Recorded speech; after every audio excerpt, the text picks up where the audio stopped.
Homemade noodles બનાવવા છે તો ચલો તૈયાર થઈ જાઓ મારી સાથે. હું હેતલ રાઠોડ. તો આજે આપણે શું બનાવી રહ્યા છે? આજે આપણે ઘરે ઇન્સ્ટન્ટ નૂડલ્સ બનાવીશું. એના માટે આપણે મેં આટો જે હતો એ બાંધેલો પહેલાં પડ્યો તો એ લઈ લીધો છે અને આપણે ખાલી એને તેલવાળો કરી દઈશું બરોબર. જો તમારા બાળકો નૂડલ્સ ખાવા માંગતા હોય તો તમે બજારેથી પડીકાવાળું નૂડલ્સ નહીં બનાવી દેતા, એ હેલ્ધી નથી આવતું. એ માટે તમે આ ઘઉંના આટાનું નૂડલ્સ ઘરે બનાવીને તૈયાર કરી શકો છો. એના માટે મેં તેલવાળો આટો કરી લીધો છે ને આપણે તમે જોઈ શકો છો આ મશીન દ્વારા આપણે બનાવીશું. તો એના માટે આપણે જાળી લઈ લઈશું, થોડી આ મોટી જાળી લઈશું.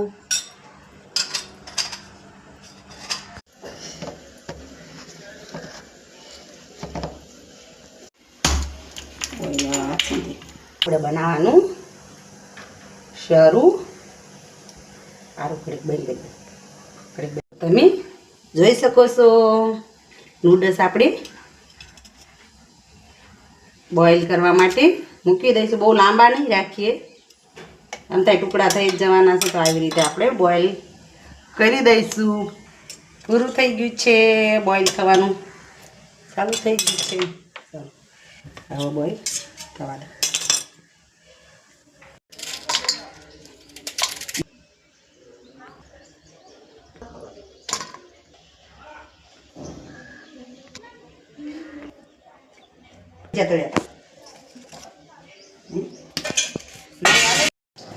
નીકાળી લેવાનું.